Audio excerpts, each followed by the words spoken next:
नाही तसं नाही. इथं बघ समोर.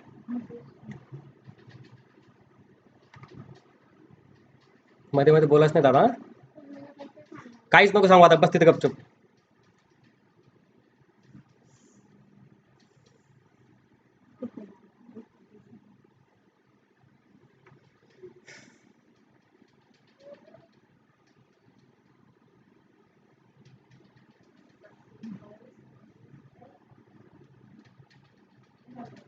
सही बडबड नको करू मध्ये. करू.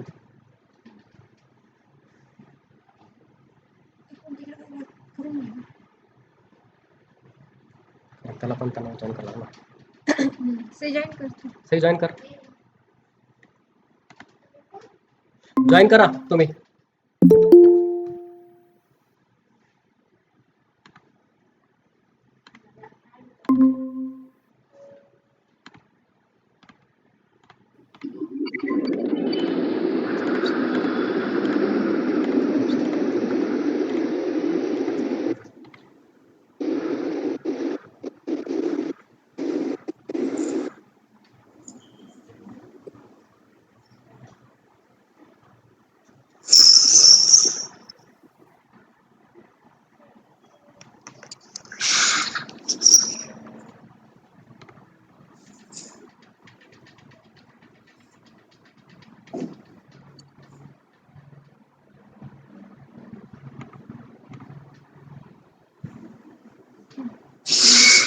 एक मिनिटात जॉईन करा.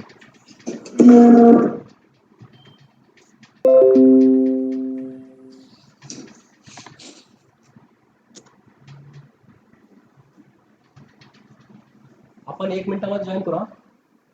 1 मिनिट फक्त. कारण बाकी हा कोणाला जॉईन करायचं करतात तोपर्यंत. आता तिकडे बस प्लीज यार. काहीच बोल नको आता. प्रेझेंटेशन नंतर घ्या. कारण आम्ही तुमचं इंट्रोडक्शन देतो पहिले. हो पहिले पिन करतो माझ्याला. हो हो हो चालेल चालेल.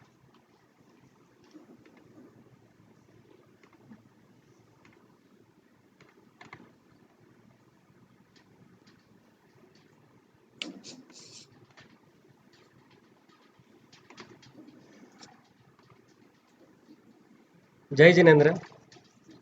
जय जिनेंद्र. मी विशाल मानोरकर. आणि मी वर्षा विशाल मानोरकर. जैन ग्रुप परिवारातर्फे तुम्हा सर्वांचं स्वागत करतो. आजचा आपला विषय जो आहे त्या विषयावर आपल्याला मार्गदर्शन करण्यासाठी डॉक्टर सागर बुजुर्गे सर आहेत. आणि आजचा विषय जो आहे हृदयरोग, समज आणि गैरसमज ह्या विषयावर आपल्याला मार्गदर्शन करतील. त्यांचा अल्प परिचय. डॉक्टर प्रकाशराव बुजुर्गे, शिक्षण BA MS, वैद्यकीय अनुभव सेठ नंदलाल धूत हॉस्पिटल येथे CCU मध्ये 2 वर्ष काम केले. मागच्या 12 वर्षापासून संचालक माधवबाग सौभाग्य चौक औरंगाबाद सरांचे झी 24 तास साम TV वर हृदयरोग व मधुमेह या विषयावर कार्यक्रम झालेले आहेत. तसेच थायलंड व मुंबई येथे हृदयरोग व मधुमेह यावरील आयुर्वेदिक उपचार संबंधित शोध निबंध सादर केलेले आहेत. आता इथून पुढील मार्गदर्शन आपल्याला डॉक्टर सर करतील.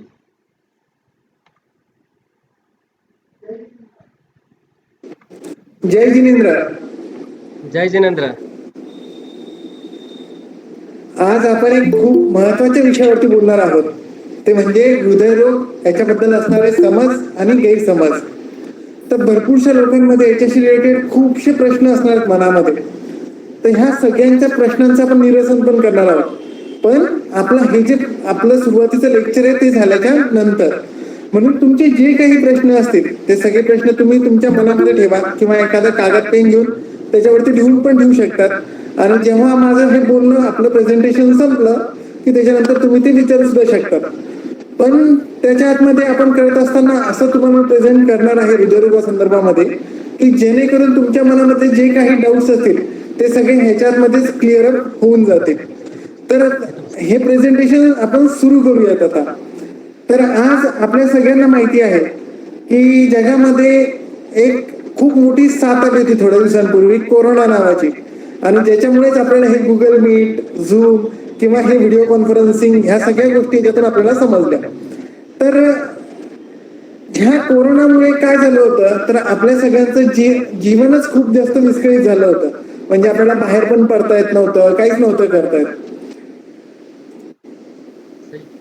तर त्याच्यात स्क्रीनशॉट घे सगळ्यांचे. त्यासारखा किंवा त्याच्याहून जास्त मोठा शत्रू आपल्या समोर सध्याला आहे आणि तो म्हणजे हृदयरोग, जो की आधीपासून आपल्या समोर आहे. मग ह्या हृदयरोग म्हणजे नेमकं काय असतं याच्याबद्दल आपण एकदा समजून घेऊया. तर आता तुम्हाला माझी स्क्रीन दिसते ना तुम्हाला सगळ्यांना? हो हो, दिसते तुमची स्क्रीन. ओके. तर बघा समोर लिहिलेले मोठ्या अक्षरामध्ये हृदयरोग ब्लॉकेजेस आजचा सर्वात मोठा शत्रू. मग हा नेमका शत्रू कशामुळे आहे, तर हे एकदा आपण समजून घेऊया. तर आजच्या घडीला भारतामध्ये हृदयरोगाचं प्रमाण नेमकं किती असेल, तर याच्याबद्दलचा सर्वे काही वर्षांपूर्वी आपल्या इथं झाला होता. म्हणजे कोविड पूर्वीच आहे सगळ्या गोष्टी, त्याच्यामध्ये कोविडचं फक्त नंतरचं मी थोडंसं ऍड केलंय. तर ते एकदा समजून घेऊया. तर कुठल्याही आजारामुळे मृत्यू होण्याचं प्रमाण भारतामध्ये सध्याला किती आहे, तर नंबर 1 ला आहे हृदयरोग, म्हणजे जवळपास 24.8%. त्याच्यानंतर आहे फुफ्फुसांचे रोग, ज्याचा आहे 10%. त्यानंतर टीबी, ज्याचा आहे 10.1%. त्याच्यानंतर आहे कर्करोग, कॅन्सर, याचा आहे 9.4%. आणि कोविड याचा आहे 1.2% एवढा. पण आपण कोविडच्या याच्यामध्ये लॉकडाऊन केलं, भरपूरशा गोष्टी केल्या, शाळा, कॉलेजेस, सगळे जॉब्स, सगळे सरकारी कार्यालय किंवा जेवढ्या काही गोष्टी आज अवेलेबल होत्या त्या सगळ्यांना आपण जवळपास मागच्या 2 वर्ष बंद करून टाकलं होतं. पण ज्याच्यामुळे मृत्यूचं प्रमाण 24च्या वरती आहे अशाला आपण सगळेच जण निग्लेक्ट करतो आणि याच मग पुढे चालून भरपूरशे प्रॉब्लेम आपल्या समोर यायला लागतात. तर मग हे नेमकं काय काय होतं, कसं कसं होतं, हे आपण एकदा थोडक्यात समजून घेऊया. तर जर समजा आपण बाहेरच्या देशांमध्ये विचार केला ह्या सगळ्या गोष्टींचा आणि भारतामध्ये जर विचार केला, तर वय वर्ष 50 पेक्षा कमी असणाऱ्या लोकांमध्ये हृदयरोगामुळे मृत्यूचं प्रमाण किती आहे, ह्याचा जेव्हा रिसर्च केला, सगळ्या काही स्टॅटिस्टिकल अनालिसिस केलं, तर त्याच्यानंतर आपल्याला हे समजलं की जे प्रगत देश आहेत, वेस्टर्न कंट्रीज ज्या काही आहेत, त्याच्यामध्ये ह्या रोगामुळे होणारं मृत्यूचं प्रमाण हे जवळपास 23% आणि त्याचंच भारतामधलं प्रमाण हे जवळपास 52%, म्हणजे दुप्पटपेक्षा पण जास्त आहे. त्याच्याच पुढे तर मग आता आम्ही माधवबागमध्ये नेमकं काय करतोय, तर आमचं प्रमुख ध्येय हे आहे की हृदयरोगामुळे हे जे मृत्यूचं प्रमाण आजच्या घडीला वाढत चाललंय, तर ह्या प्रमाणाला कमी करायचंय. आणि दुसरी गोष्ट म्हणजे काय, तर हृदयरोगामुळे हॉस्पिटलमध्ये ऍडमिट जे व्हावं लागतंय लोकांना आणि त्याचं खूप मोठं बर्डन लोकांवरती जे येतंय, तर ह्याला आपल्याला कमी करायचंय. तर मग हे नेमकं म्हणजे होतं काय, किंवा हा हार्ट अटॅक म्हणजे नेमकं काय असतं बाबा, तर आता तुम्ही जे समोर चित्र बघताय त्याच्यामध्ये एक हृदय दाखवलंय आणि त्याच्या बाजूला एक थोडंसं झूम करून एक रक्तवाहिनी दाखवली आणि त्या रक्तवाहिनीमध्ये ब्लॉकेजेस आणि एक रक्ताची गुठळी अडकलेली दिसते. तर ह्याच्यामुळे जे काही घडतं याला आपण हार्ट अटॅक असं म्हणतो. मग हा हार्ट अटॅक म्हणजे नेमकं काय काय होतं, कसं कसं होतं, आणि खूप साऱ्या लोकांमध्ये ह्याच्याबद्दल एक खूप मोठा डाऊट आहे की हार्ट अटॅक आणि ब्लॉकेजेस हे दोन्ही म्हणजे एकच, पण असं नाहीये. तर ब्लॉकेजेस हे कम्प्लिटली वेगळी गोष्ट आहे आणि हार्ट अटॅक हा जो गोष्ट आहे हृदयाच्या मध्ये रक्ताची गुठळी अडकल्यामुळे जो होतो हे एक कम्प्लिटली वेगळी गोष्ट आहे. मग ह्या दोन गोष्टी नेमक्या काय आहेत हे आपण एकदा थोडक्यात समजून घेऊया. तर तुम्हाला 2 चित्र दिसत आहेत समोर. एकामध्ये एक पिवळ्या कलरचं चट्टान अडकलेला दिसतोय बघा रक्तवाहिनीच्या आतमध्ये, तर हे आहे ब्लॉकेजेस. आणि एका ह्या बाजूचा जो चित्र आहे त्याच्यामध्ये आपल्याला दिसतंय की एक रक्ताची गुठळी, लाल कलरची गुठळी त्याच्या आतमध्ये अडकलेली दिसतीये. तर ही जी रक्ताची गुठळी अडकलेली असते याच्यामुळे जो होतो तो असतो हार्ट अटॅक. आता हे ब्लॉकेजेस किती दिवसांमध्ये तयार होतात, तर हे आपण समजून घेऊयात एकदा. तर ब्लॉकेजेस शरीरामध्ये तयार होण्यासाठी कमीत कमी 10 वर्षांचा वेळ लागत असतो. पण रक्ताची गुठळी शरीरामध्ये तयार होण्यासाठी फक्त आणि फक्त 6 सेकंदांचा वेळ लागतो. आणि ही 6 सेकंदांमध्ये रक्ताची गुठळी जर तयार झाली तर ही रक्ताची गुठळी जाऊन रक्तवाहिनीमध्ये अडकली आणि हृदयाचा रक्तपुरवठा जर 100% बंद झाला तर ह्या परिस्थितीला आपण हार्ट अटॅक असं म्हणत असतो. आणि हे होण्यासाठी किती वेळ लागतो? फक्त 6 सेकंद. आणि ब्लॉकेजेस होण्यासाठी किती वेळ लागतो? तर नियर अबाउट 10 वर्षांपेक्षा पण जास्त. मग आता हे ब्लॉकेजेस कशामुळे होत असतील बरं आपल्यामध्ये? रक्ताची गुठळी होण्याच्या मागे छोटस कारण असतं, ते म्हणजे जखम. शरीरामध्ये कुठे जरी जखम झाली तर रक्ताची गुठळी ही शरीरामध्ये तयार होऊ शकते, पण ती रक्त जाऊन अडकेल का नाही अडकेल ह्या गोष्टी कम्प्लिटली वेगळ्या असतात. तर आपण आधी सुरुवातीला समजून घेऊयात हे ब्लॉकेजेस हे कशामुळे होतात बाबा आपल्याला. तर याचं एक महत्वाचं कारण आपण सगळे कारण समजून घेऊया. तर याचं प्रमुख मुख्य कारण आहे ते म्हणजे उच्च रक्तदाब. आता बघा, तुमच्यापैकी भरपूरशा लोकांना ब्लड प्रेशर कमी करण्याची गोळी चालू असणार आहे. तर ही जी गोळी असते ही आपल्या हृदयाची फंक्शनल कॅपॅसिटी हळूहळू हळूहळू हळू कमी करायला लागते. त्याच्यानंतर दुसरी गोष्ट असते मधुमेह. तर हा मधुमेह काय करतो तर हृदयालाच किंवा शरीरातल्या सगळ्याच रक्तवाहिन्यांना ही साखर आतून पोखरून ठेवते. आणि मग ह्या साखरेमुळे रक्तवाहिन्या आतून खराब झाल्यामुळे रक्तवाहिन्यांच्या जखमा ह्या जास्त प्रमाणात व्हायला लागतात. त्याच्यानंतर पुढची गोष्ट आहे ते म्हणजे वाढलेलं वजन. बघा, ते चित्रामध्ये असं छानसं दाखवलंय. माणसाची प्रगती ही माकडापासून होत होत होत होत उत्क्रांती होत होत होत होत माणूस तयार झाला. आणि आता तुम्ही बाकी सगळे प्राणी जर बघितले तर त्यांची लाईफस्टाईल ही खूप ऍक्टिव्ह असते. पण माणसाची लाईफस्टाईल आजच्या घडीला इतकी बिघडली आहे की त्याच्यामुळे सगळे हे आजार आपल्याला व्हायला लागलेले आहेत. त्याच्या पुढचं महत्वाचं कारण असतं ते म्हणजे रक्तामध्ये वाढलेली चरबी. मग ही रक्तामध्ये वाढलेली चरबी याचे पण 2 प्रकार असतात, एक चांगली चरबी आणि एक वाईट चरबी. चांगली चरबी म्हणजे कुठली तर ती म्हणजे HDL आणि वाईट चरबी म्हणजे कुठली तर LDL. मग ही वाईट चरबी जर आपल्या शरीरात वाढलेली असेल तर आपल्या शरीरामध्ये ब्लॉकेजेसचं प्रमाण हे हळूहळू हळूहळू वाढत जातं. त्याच्यानंतर पुढची गोष्ट असते ती म्हणजे असते व्यसने आणि अयोग्य आहार विहार. तर ह्या सगळ्या गोष्टींमध्ये आपल्या शरीरामध्ये ब्लॉकेजेस हळूहळू हळूहळू तयार व्हायला लागतात. त्याच्या पुढे आपण चालूयात. तर मग आजच्या घडीला आपल्या सगळ्यांनाच ह्याचा धोका आहे. मग असा धोका का असेल बरं? तर नॉर्मली कसं असायला पाहिजे जीवनामध्ये तर ताण हा कमीत कमी असायला पाहिजे. आहाराचं प्रमाण हे योग्य प्रमाणात असायला पाहिजे आणि व्यायाम जो असायला पाहिजे तो भरपूर जास्त प्रमाणात असायला पाहिजे. पण आपल्या सगळ्यांचं हे सगळे चक्र एक्झॅक्टली उलटे झाले. म्हणजे व्यायामाचा अभाव, आहारामध्ये अतिप्रमाणात आहार आणि ताणतणाव. तर आजच्या घडीला एखाद्या 4-5 वर्षाच्या मुलाला जरी विचारलं ना तरी तो म्हणतो की माझ्या मागे खूप सारे टेन्शन्स आहेत. मग ह्या सगळ्या टेन्शन्स ताणतणावामुळे आपल्या ह्या तिन्ही गोष्टींमुळे आपल्या शरीरामध्ये ब्लॉकेजेस हळूहळू हळूहळू तयार व्हायला लागतात. तर मग आता आपल्याकडे 2 रस्ते आहेत. एक म्हणजे काय तर आपण शांततेने जसं आयुष्य चालू आहे आतापर्यंत तसं आपण चालू ठेवू शकतो आणि हृदयरोगाची वाट पाहू शकतो. किंवा दुसरी एक गोष्ट आहे ते म्हणजे काय तर हृदयरोगाशी लढा देऊ शकतो. ह्या ब्लॉकेजेसला आपण पूर्णतः कमी करू शकतो. मग नेमकं कसं काय करायचंय ते आपल्याला हे आपण पुढच्या स्लाइड्स मध्ये पाहूयात. तर ह्या हार्ट अटॅकशी आणि ह्या ब्लॉकेजेसशी लढण्यासाठी आपल्याला एक महत्वाची तपासणी करावी लागत असते. त्या तपासणीला म्हणतात VO2 max तपासणी असं. तर आपल्या हृदयाचं काम काय असतं? आपल्या शरीरातल्या केसापासून ते तळ पायापर्यंत पूर्ण शरीरामध्ये रक्त पुरवठा करणं. ह्या रक्त पुरवठ्यामध्ये सगळ्यात महत्वाचा घटक कुठला आहे तर तो आहे ऑक्सिजन. मग हा ऑक्सिजन आपलं हृदय आपल्या शरीराला किती प्रमाणात देतंय हे मोजण्याची तपासणी म्हणजे VO2 max. मग ही तपासणी कशी करायची असते आणि ही तपासणी म्हणजे नेमकं काय तर हा VO2 max हा आपल्या लाईफचा प्रिडिक्टर आहे. म्हणजे आपलं आयुष्य पुढे कसं राहणार आहे हे त्याच्यावरती आपल्याला समजतं. जर समजा एखाद्या माणसाचा VO2 max हा चांगला असेल तर त्याची क्वालिटी ऑफ लाईफ जी असणार आहे ती चांगल्या प्रकारची असणार आहे.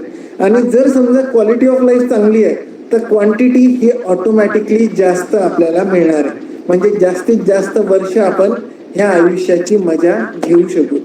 मग हे नेमकं कसं कसं असतं तर पुरुषांमध्ये हा VO2 max 35 ml पर kg पर मिनिट एवढा असायला पाहिजे आणि महिलांमध्ये 30 ml पर kg पर मिनिट एवढा असायला पाहिजे. हे झालं सायंटिफिक. पण हे आता आपल्याला नॉर्मली कसं कसं समजेल किंवा ह्याच्यामुळे नेमकं काय काय होतं तर हे आपण पुढच्या उदाहरणातून समजून घेऊया. ठीक आहे. समजा एखाद्या माणसाचा VO2 max हा 20 आहे आणि त्याला जर समजा हृदयरोगाचा झटका आला तर त्याचं वाचण्याचं प्रमाण हे कमी असतं. पण ज्या माणसाचा VO2 max हा 40 पेक्षा जास्त असतो अशा माणसाला जर समजा हृदयरोगाचा झटका आला तर त्याचं वाचण्याचं प्रमाण हे जास्त असतं.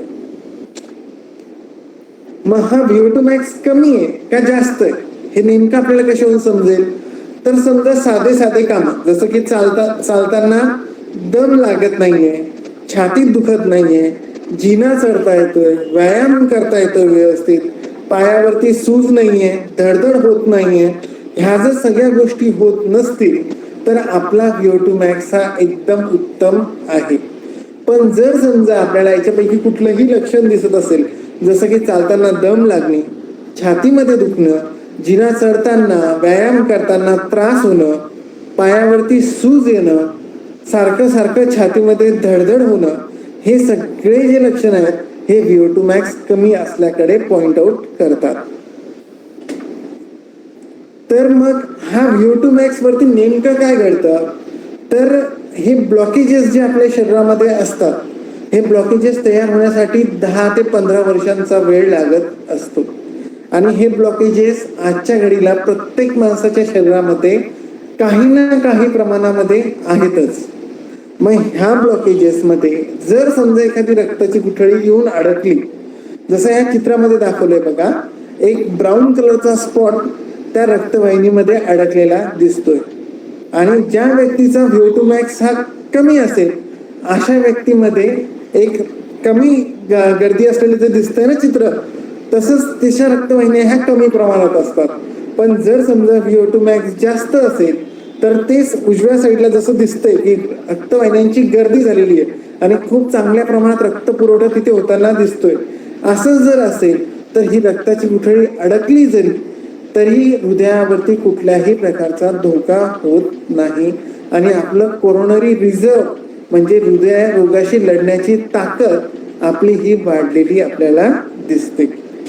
तर मग आपल्याला ही जी तपासणी असते ही क्लिनिक्समध्ये एक स्ट्रेस नावाची तपासणी असते ज्याच्याद्वारे आपण ही करून घेऊ शकतो. मग ज्या कुठल्या व्यक्तींना चालताना दम लागतोय, छातीमध्ये धडधड होतोय, पायावरती सूज येते किंवा कुठलंही काम करत असताना छातीमध्ये दुखतंय अशा प्रकारचं कुठल्याही प्रकारचं लक्षण जर दिसत असेल तर अशा व्यक्तीने वर्षातून एकदा कमीत कमी ही टेस्ट करून घेणं गरजेचं असतं. मग ह्या टेस्टमध्ये आपल्या इथे माधवबागचं क्लिनिक हडको औरंगाबादमध्ये आहे. इथे आपल्याकडे ही टेस्ट अवेलेबल आहे आणि त्याच्यानुसार योग्य ते आयुर्वेदिक उपचार करून आपण ह्या हृदयरोगापासून स्वतःला दूर ठेवू शकतो.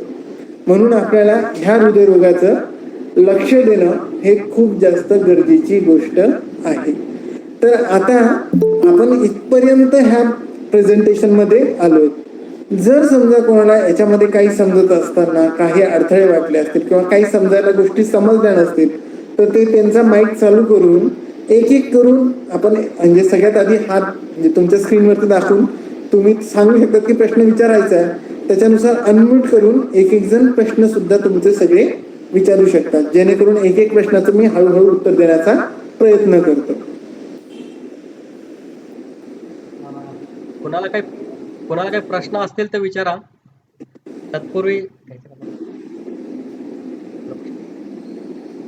तत्पूर्वी आमचाच पहिला प्रश्न डॉक्टर साहेब.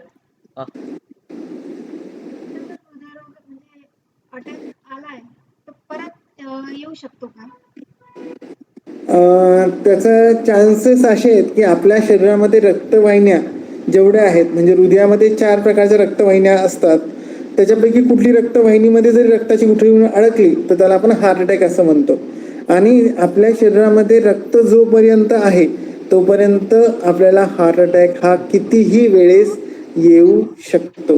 पण मग एंजिओग्राफी एंजिओप्लास्टी झाली तरी पण येऊ शकतो का? तरी पण येऊ शकतो.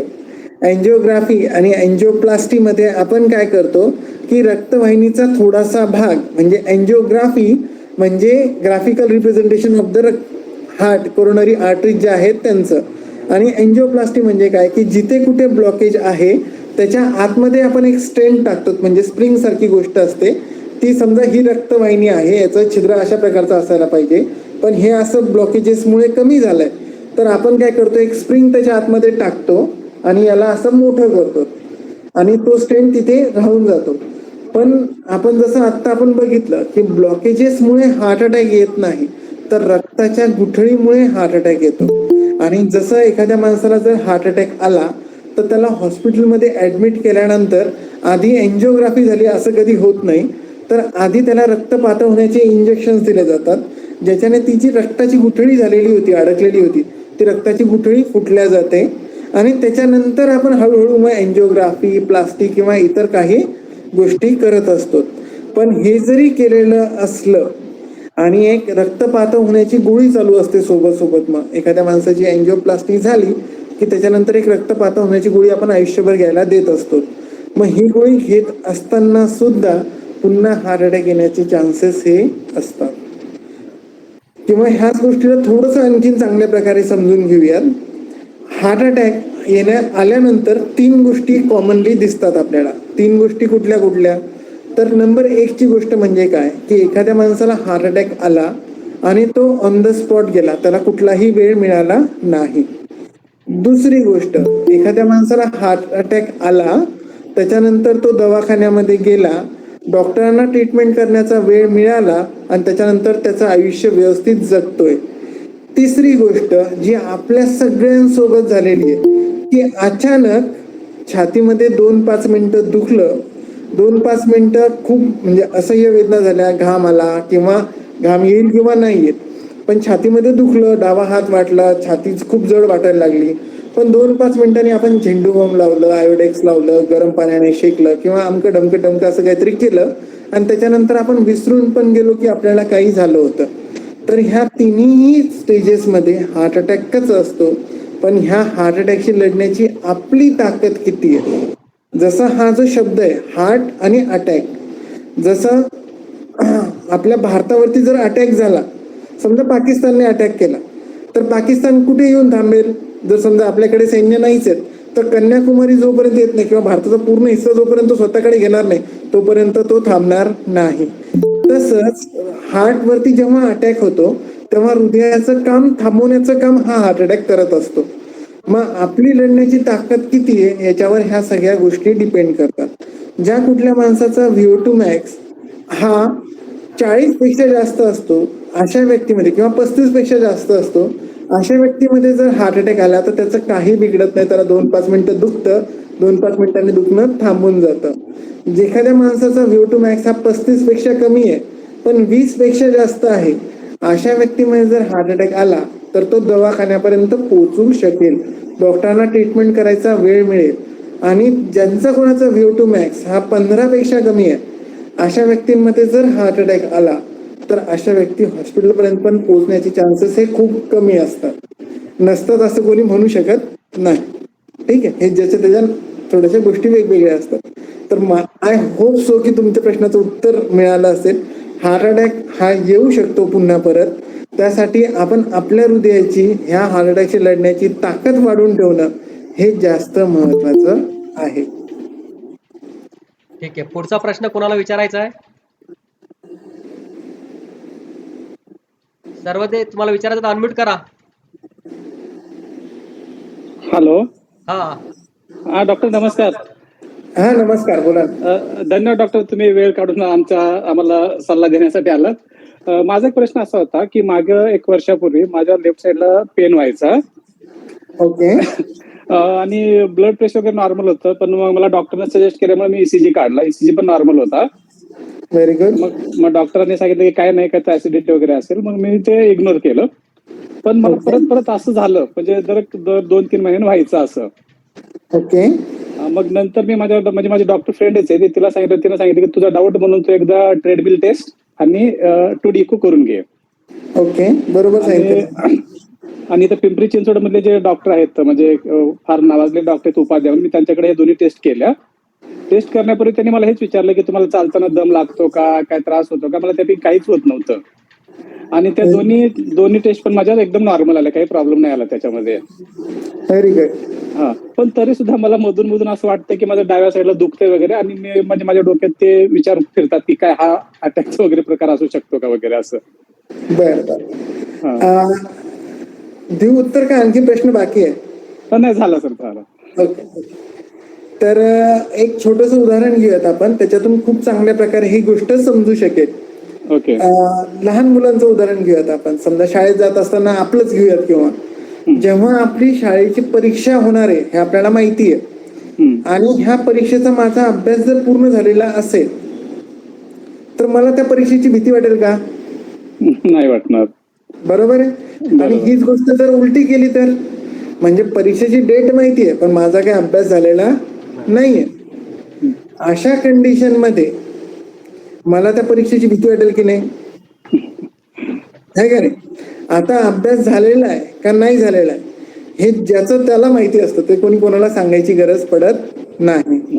तसंच आपल्या हृदयाची कॅपॅसिटी जी आहे ती आपली स्वतःला समजत असते. ठीक आहे. आता ह्या ज्या गोष्टी तुम्हाला जाणवत आहेत, तर ह्याच्या आतमध्ये तुमच्या स्ट्रेसच निगेटिव्ह आहे आता सध्याला, आणि तुमचा ईसीजी पण नॉर्मल आहे, 2D इको पण नॉर्मल आहे. पण ही किती दिवसांपूर्वीची गोष्ट आहे? साधारण 7-8 महिन्यापूर्वीचे. बरोबर आहे.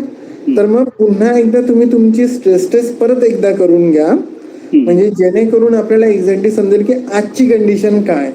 ओके. जसं 6 to 8 months are a much more bigger time. ठीक आहे. तर मग परत एकदा आपण ती टेस्ट करून घेऊयात, आणि त्याच्यानंतर आपल्याला ठरवता येईल. पण त्यापूर्वी आता हेल्दी राहण्यासाठी एक 5 गोष्टी तुम्हाला सांगतो मी समजून. ठीक आहे. म्हणजे ते तुमच्यासाठी म्हणून नाहीये, तर सगळ्यांच्याच साठी आहे. तर हेल्दीसाठी पण आणि डिसीज वाल्यांसाठी सुद्धा. तर 5 गोष्टी कुठल्या? तर नंबर 1 आहे बघा, सकाळी उठल्या उपाशी पोटी, म्हणजे कुठलंही काही न खाता कमीत कमी 45 मिनिटं चालावं. दुसरी गोष्ट, जेवणामध्ये जेवण कमी आणि सलाडचा उपयोग जास्तीत जास्त करायचा आहे. असं का? तर आपण जेव्हापासून ह्या सोशल लाईफ मध्ये आलोय, म्हणजे छान आपण राहतो घरामध्ये, आपल्याला खायला भरपूरशा गोष्टी अवेलेबल आहेत, पण हे जर आपण सगळे प्रॉब्लेम जे माणसाला होत आहेत हे प्राण्यांना होताना दिसत नाही आपल्याला, की प्राण्यांना ब्लड प्रेशरची गोळी खावी लागते, शुगरची गोळी खावी लागते, किंवा कोलेस्ट्रॉलची गोळी खावी लागते. असं काय होतं? त्याचं एक महत्वाचं कारण आहे की अनप्रोसेस्ड फूड, म्हणजे खाण्यामध्ये रॉ फूडचा जास्तीत जास्त प्रमाणात वापर. म्हणून मग खाण्यामध्ये जेवण कमी आणि सलाडचं प्रमाण जास्तीत जास्त घ्यायचं आहे आपल्याला. तिसरी गोष्ट, जेवणामध्ये आणि दुपारी झोपायचं नाहीये. चौथी गोष्ट, रात्रीच्या जेवणामध्ये आणि झोपण्यामध्ये कमीत कमी 3 तासांचं अंतर ठेवायचंय. आणि 5वी सगळ्यात महत्वाची गोष्ट अशी आहे की ह्या जे सगळे आजार आजच्या घडीला घडतात त्याचं एक महत्वाचं कारण ताणतणाव हे आहे. मग हा ताणतणाव आपल्याला कमी करण्यासाठी मेडिटेशन नावाची एक गोष्ट असते, किंवा दीर्घ श्वसन. याच्याने काय होतं की आपल्या मनावरती असणारा ताण कमी व्हायला मदत होते. म्हणून सकाळी 10 मिनिटं आणि संध्याकाळी 10 मिनिटं जेवणाच्या अगोदर दीर्घ श्वसन फक्त करावं. याच्याने काय होतं की आपली सगळी ताकद, ओव्हरऑल इम्युनिटी पण वाढते, बाकीची सर्व ताकद सुद्धा वाढते, आणि ह्या हार्ट अटॅकची लढण्याची ताकद पण वाढते. आणि हे जर सगळ्या गोष्टी झाल्या की तुमचे हे सगळे प्रॉब्लेम सॉल्व्ह होऊन जातील. तुमचं डाव्या बाजूचं दुखणं पण राहून जाईल. पण तत्पूर्वी एकदा परत एकदा करून घ्या. चालेल डॉक्टर, थँक्यू सो मच. आणखी कोणाचे प्रश्न आहेत?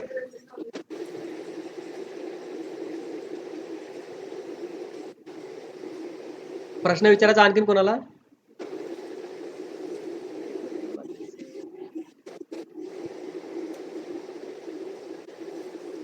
ज्यांना विचारायचं त्यांनी हात वर करा किंवा स्वतः अनम्यूट करून बोललात तरी चालेल.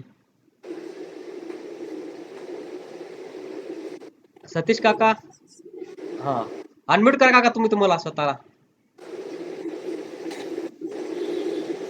अनम्यूट करा, हा बोला काका.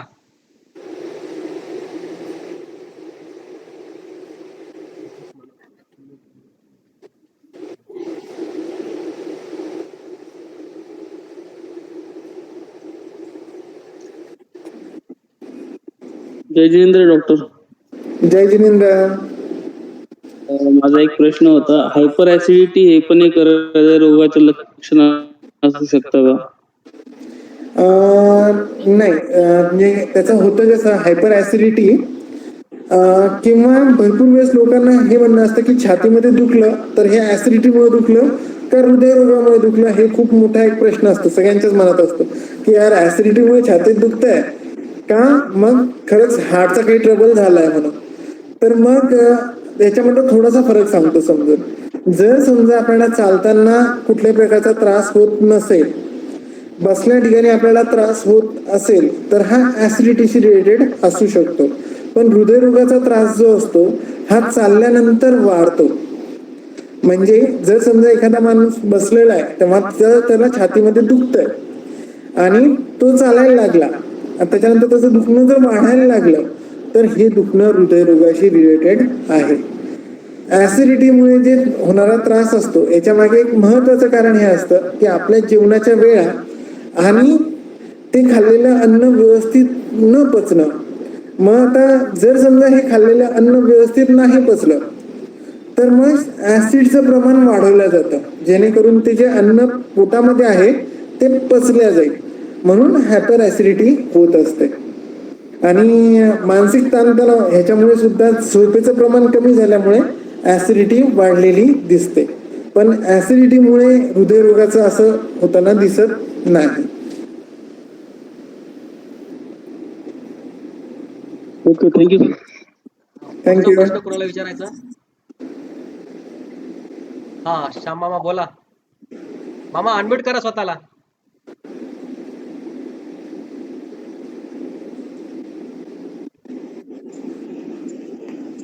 हा, जय जिनेंद्र डॉक्टर साहेब. जय जिनेंद्र. बर, हे ऍसिडिटीमुळं छाती तर दुखते समजा, पण पाठ दुखते का? हो, ऍसिडिटीमुळे पाठ नाही दुखत, पण हृदयरोगाशी रिलेटेड आजारांमध्ये डावा खांदा दुखणं, छातीमध्ये दुखणं, पाठ दुखणं, जबडा दुखणं, मान दुखणं हे सगळे हृदयरोगाशी रिलेटेड लक्षणं असू शकतात. पाठ दुखणं हे थोडस म्हणजे पाठीच्या मणक्यांशी रिलेटेड असण्याची शक्यता ही थोडीशी म्हणजे खूप कमी रेअरली दिसते. पण हृदयरोगाचं जे लक्षणामध्ये पाठ दुखणं हे पण दिसू शकतं. आणि त्यासोबत परत जे काही अवयव दुखतोय, समजा डावा खांदा दुखतोय, पाठ दुखतोय, जबडा दुखतोय, हे जर समजा आपण चालायला लागलो आणि ते दुखणं जर वाढायला लागलं तर हे हृदयरोगाशी रिलेटेड समजावं. आणि जर समजा तसं होत नसेल तर मग ऍसिडिटीमुळे किंवा आपल्या छातीमध्ये आणखीन भरपूरशे गोष्टी ठेवलेल्या आहेत, म्हणजे फुफ्फुस आहेत, मसल्स आहेत, रिब्स आहेत, म्हणजे फासोळ्या आहेत, मसल्स आहेत, तिथल्या इंटरकॉस्टल मसल्स आहेत, डायफ्राम आहे, ह्याच्याशी रिलेटेड सुद्धा ते दुखणं असू शकतं. पण समजा एखाद्या वेळेस छातीमध्ये दुखत असेल तर ऍसिडिटी आहे म्हणून शांत न बसता एक वेळेस एक साधा ECG करून घेतला तर आपल्याला आणखीन चांगल्या प्रकारे त्याच्यावरचं डायग्नोस्टिक करता येतं. धन्यवाद. कोणाला विचारायचा प्रश्न आणखीन? हा सतीश काका बोला ना, तुम्ही अनम्यूट करा स्वतःला, अनम्यूट करा. तुम्ही स्वतःला अनम्यूट करा काका तिथून. हॅलो काका, तुमच्या मोबाईलवर एक माईकचं चिन्ह आहे ना, त्याला प्रेस करा काका. सतीश काका.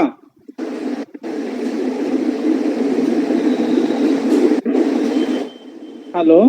हा जाऊ द्या, तोपर्यंत दुसरं कोणाला विचारा तोपर्यंत प्रश्न कोणाचा असेल दुसरा.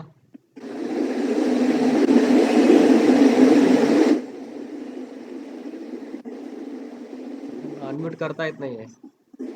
हम्म.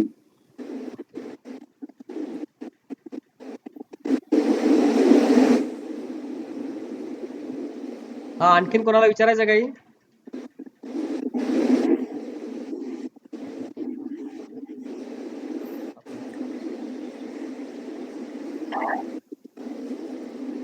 हॅलो. माझ्या मताने आहेत का कोणी? हा, बोला, एक मिनिट. बोला. हा, हा, जय बोला हिंद विकास. सर मला असं विचारायचं होतं की आपल्या जे हार्टमध्ये ब्लॉकेजेस होतात हम्म. तर याचं प्रमुख कारण काय आहे ब्लॉकेजेस व्हायचे जास्त? आणि माझ्यासोबत एक सहकारी काम करते माझ्यासोबत, तर त्यांचं वय वर्ष 27 आहे फक्त.